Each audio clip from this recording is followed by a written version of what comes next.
हम हर दिन कुछ न कुछ करते हैं, सोचते हैं, बोलते हैं, निर्णय लेते हैं, पर क्या आपने कभी रुककर सोचा है यह सब करता कौन है? क्या मैं ही वह करता हूँ?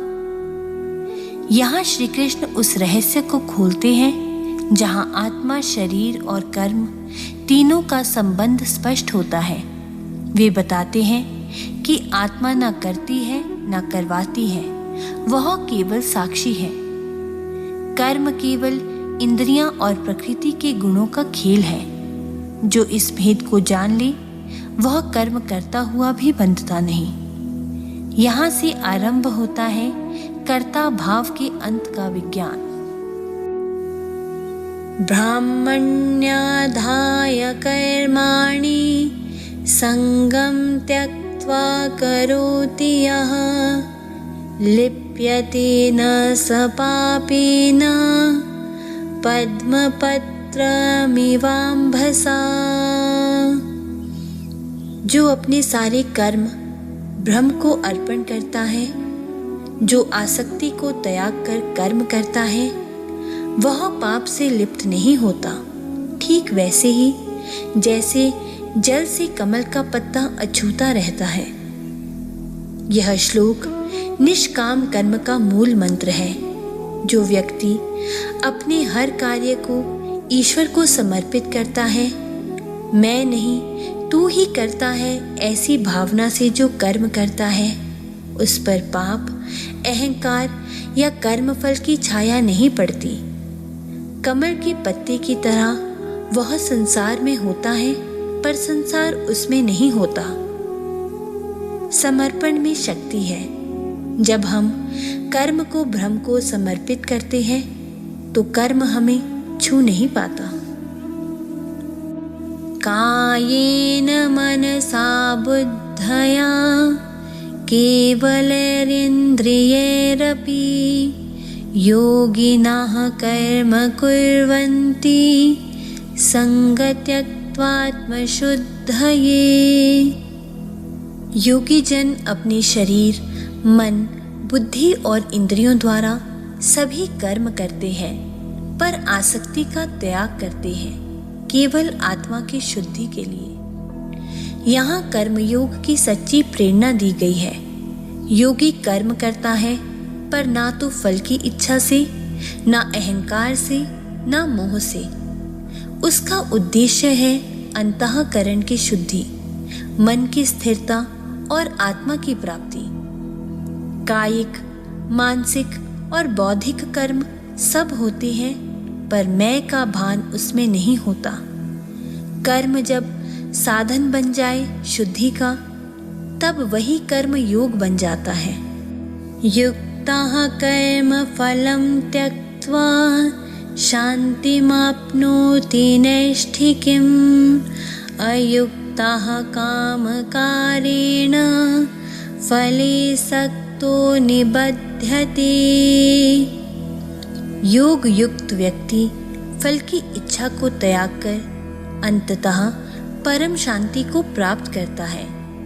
परंतु जो योग में स्थिर नहीं है, वह फल की आसक्ति के कारण कर्मों से बंधता चला जाता है। यह श्लोक निष्काम और सकाम कर्म का अंतर स्पष्ट करता है। युक्त व्यक्ति यानी जो भगवान से जुड़ा है, वह कर्म का फल भगवान को समर्पित करता है, इसलिए वह कभी व्याकुल नहीं होता। पर अयुक्त व्यक्ति जो कामना से प्रेरित है, फल की अपेक्षा से कर्म करता है, वह हर बार असंतोष, बंधन और चक्र में फंस जाता है। शांति उसे मिलती है जो फल त्याग कर केवल कर्तव्य निभाता है। बाकी सभी सुख के पीछे भागते हैं, पर पकड़ नहीं पाते। योग युक्तो विशुद्धात्मा विजितात्मा जितेन्द्रियः सर्वभूतात्मा भूतात्मा कुर्वन्नपि न लिप्यते। जो योग में स्थित है, जिसकी आत्मा शुद्ध हो चुकी है, जिसने मन और इंद्रियों पर विजय पा ली है और जो सभी प्राणियों में अपने ही स्वरूप को देखता है, वह कर्म करता हुआ भी लिप्त नहीं होता। यहाँ श्री कृष्ण बताते हैं कि सच्चा योगी कौन है। वह जिसने अपनी आत्मा को शुद्ध कर लिया, मन को नियंत्रित किया, इंद्रियों पर विजय प्राप्त की और जिसने जगत के समस्त जीवों में अपने स्वरूप को देख लिया। ऐसा योगी कर्म करता है पर कर्म उसे छू नहीं पाता, क्योंकि वह कर्म मैं कर रहा हूं की भावना से नहीं करता, बल्कि समर्पण और साक्षी भाव से करता है। जब मन शुद्ध हो जाए, इंद्रियां वश में हो और सब में ईश्वर का ही दर्शन हो, तो कर्म जीवन को बांधता नहीं, मुक्त करता है। नैव किंचित करोमीति युक्तो मन्येत तत्त्ववित् पश्यन् शृण्वन् स्पृशन् जिघ्रन् नशन् गच्छन् स्वपन् श्वसन्। जो तत्व को जानता है वह सदा यही अनुभव करता है कि मैं कुछ नहीं कर रहा हूँ, चाहे वह देख रहा हो, सुन रहा हो, स्पर्श, गंध, भोजन, चलना, सोना या श्वास ले रहा हो, सब कुछ होता है पर वह करता नहीं होता। यहाँ भगवान उस दृष्टि की बात कर रहे हैं जहाँ आत्मा कर्तव्य के भ्रम से मुक्त हो चुकी है। तत्वविद यानी ब्रह्मज्ञानी जानता है कि कर्म इंद्रियां करती है, मन अनुभव करता है, पर आत्मा केवल साक्षी है। जब यह समझ स्थिर हो जाती है तब जीवन सहज हो जाता है, क्योंकि कर्ता का बोझ उतर जाता है। जीवन तब सरल होता है जब हम अनुभव करते हैं कि मैं कुछ नहीं करता, सब होता है ईश्वर के द्वारा। प्रलपन् विसृजन् गृणं नुन्मिषन् निमिषन्नपि इन्द्रियाणीन्द्रियार्थेषु वर्तन्त इति धारयन्।